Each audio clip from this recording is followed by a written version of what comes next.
The second presentation is by a duo, Bruno Moreschi and Gabriel Pereira, who both identify as he and him. And title is Ways of Seeing with Computer Vision, Artificial Intelligence and Institutional Critique. And if our previous discussion really focused on the living human body in the museum as a source of knowledge and as an origin of, let's say, an epistemological origin, then this second presentation focuses much more on the technology of not so much the museum, but kind of the ways in which we are all today plugged into all kinds of different technical bodies with all kinds of different coding and algorithms and let's say patterns of behaviors that interact with our body. And that what happens if, let's say, the source of this technology, which is often not let's say, focused on museum knowledge, but often has a commercial origin. What happens if that technology interferes with or interacts with images that are generated within the museum? And looking both at, let's say, what artificial intelligence is doing in that context, but also what the anonymous and mystical Turkers are doing, the people, let's say, I'm almost tempted to say the slave workers of our current global digital reality, who for cents, dollar cents, are interpreting images in milliseconds. So I'm very happy to welcome to the stage Bruno Moreschi, who is a researcher and a visual artist, and approaches the system of visual art itself, especially physical spaces and virtual spaces of legitimations, and focuses on the decoding the fields, revealing its hidden protocols. Well, it's a beautiful long sentence that you wrote in your CV. And he's working on a PhD at Unicamp in Brazil and exchange with the University of Art in Helsinki. And Gabriel is a digital media researcher who has no CV on my website. So I'm afraid you have to tell what you are doing yourself, because I didn't ask you in the few minutes that we met before this presentation. But welcome to the stage, and I'm very curious to hear your presentation. And go look at the film in the library.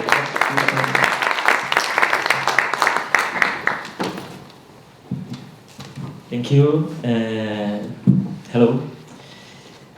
First, I would like to say thank you for everybody for being here, and especially the vanabbemuseum, who invited me to come here, to come back to Takeover from Brazil, to present the results of this research.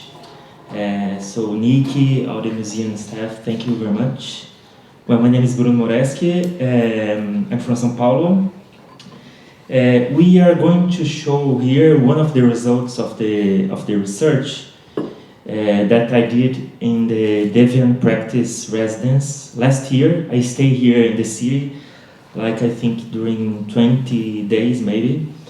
And after that, during practically a year, I did an intensive research with Gabriel to understand how the artificial intelligence read the collection of the museum. So I think not just the short movie, but also the paper and the other materials, it's like it's a kind of beginning of a larger research that we are trying to stimulate the how can I say, the use of digital practice in the field of institutional critique, a kind of institutional critique 2.0, something like this. And that's it. Please, Gabriel, you can say your curriculum here. Hi everyone. I'm not mystical. My name is Gabriel Pereira. I'm a PhD fellow at Aarhus University in Denmark. I'm also from Brazil. I do mainly critical studies of technology, especially platforms, algorithms, data, and all of those things. This is not my first work with Bruno. We have worked especially with technology and art before. And I think our collaboration attests to the possibility of interdisciplinary or transdisciplinary collaborations between research and art. And this is present, as Bruno mentioned, in the results that we have of this research project, which is not only the video that you're going to be seeing right now, but also a publication, which is almost an academic article analyzing this study and also a suggestion and draft of a publication with the Van Abbe Museum, and an exhibition proposal with the museum. And without further ado, I think we should watch the video. Afterwards, we'll have a few comments, and then we can open up for questions. Thank you very much.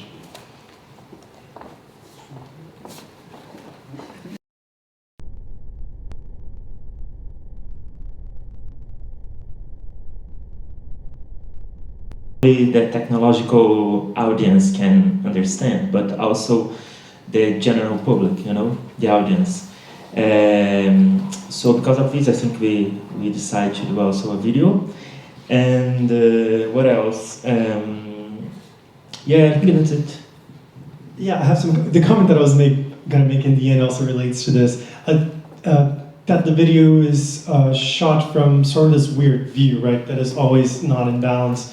That is part of the attempt of the research to denaturalize the AI's gaze, and question this what Donna Haraway called the view from nowhere, as if those artificial intelligences could read things from a neutral standpoint. And so I think that the video also aims to show that not only the research describes it, but the video tries to embody that.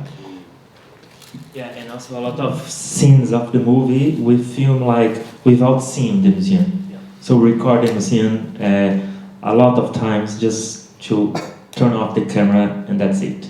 So it's a kind of also to denaturalize, like to problematize the official recording of the museum.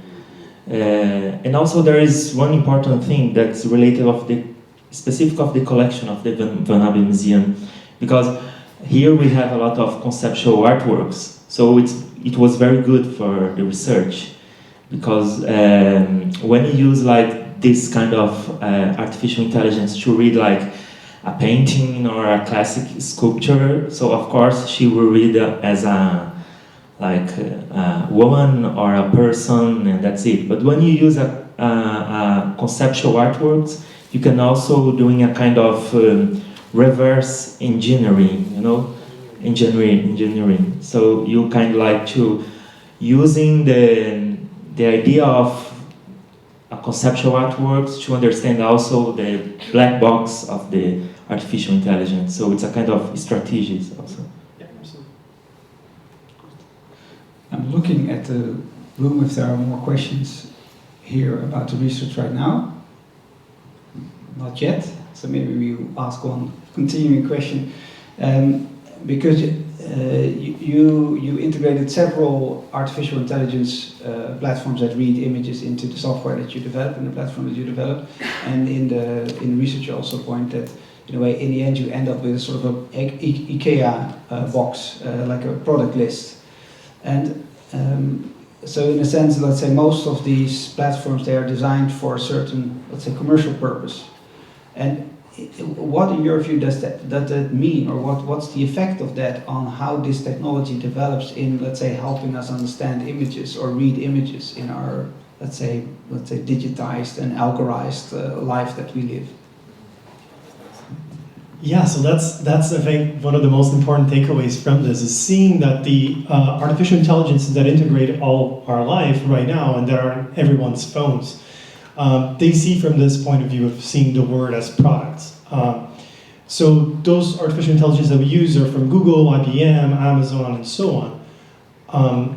And they integrate everything that we do in our lives. And so whatever pictures you're taking from your weekend, they're being analyzed in the same way as those artistic images. And on the other side, a lot of museums have recently been adopting those same artificial intelligences to, in collaboration, for example, with Google, to analyze the artworks. And it happens often uncritically, off the role of those artificial intelligences. So one of the things that we write about in the article that I think is really important is to question a lot of the collaboration work that has been done in the past few years with museums and those big tech companies from Silicon Valley that dominate our lives right now and surveil us, because also all of those artificial intelligence are being fed images from our daily lives, which we haven't exactly given permission to.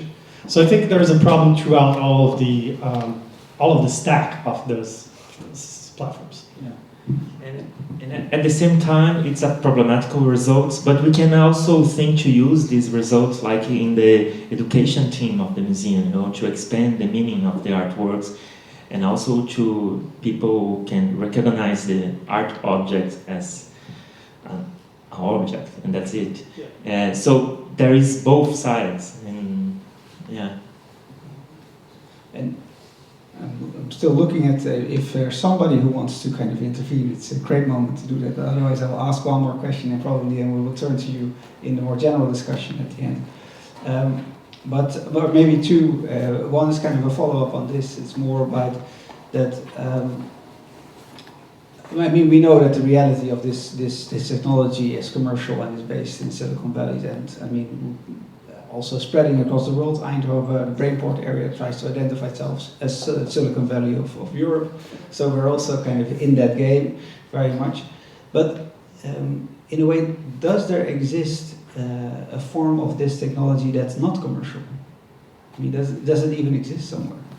I think that's the most important question we should be all asking ourselves right now, is how can we think of alternative ways of thinking and acting with technology that do not adopt those visions coming from that very capitalist products.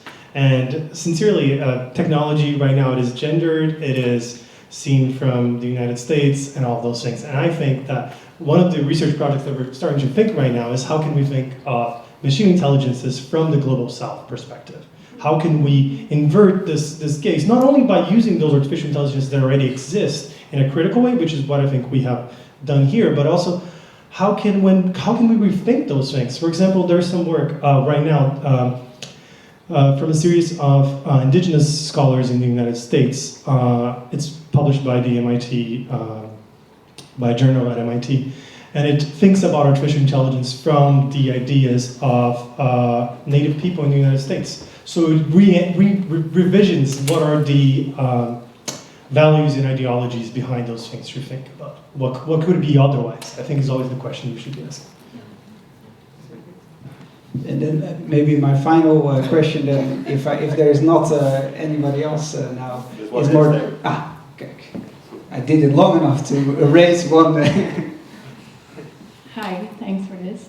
I was really intrigued by the moment when the AI was reading something as violent, and I was curious if you know or if you can say something about the conception of violence for AI and how machines have been fed with conceptions of violence and how power structures are at play in this.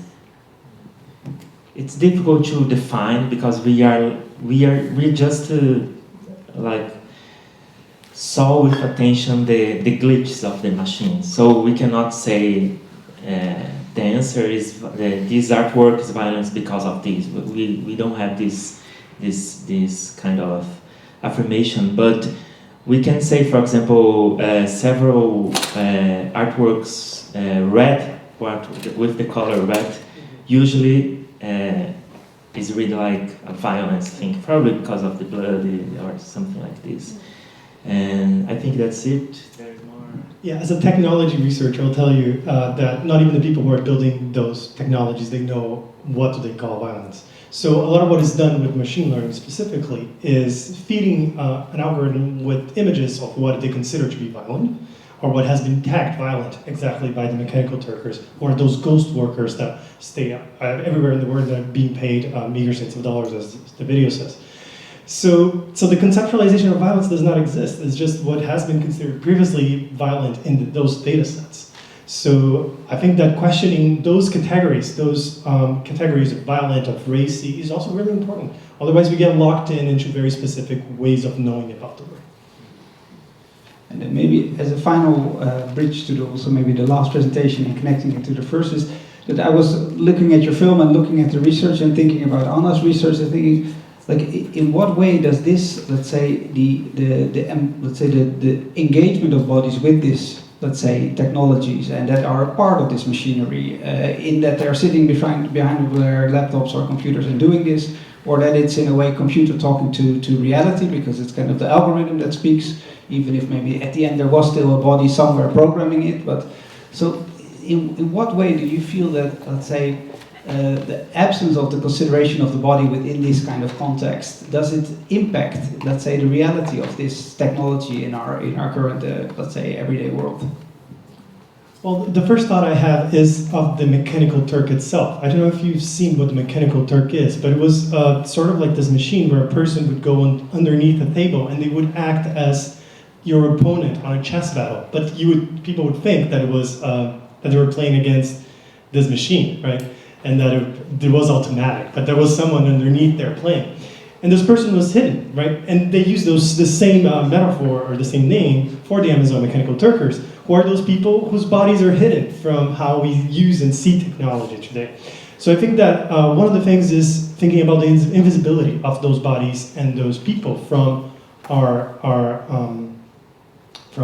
daily technological lives. Yeah, I think we need to, when you talk about technological things, we need to put together the idea of body and people and analogical things. It's the same actually. And I think the capitalism trying to separate these things, of course, but it's totally related, as we can see here and all the databases that we have. Okay, well, thank you very much for the film, for the conversation.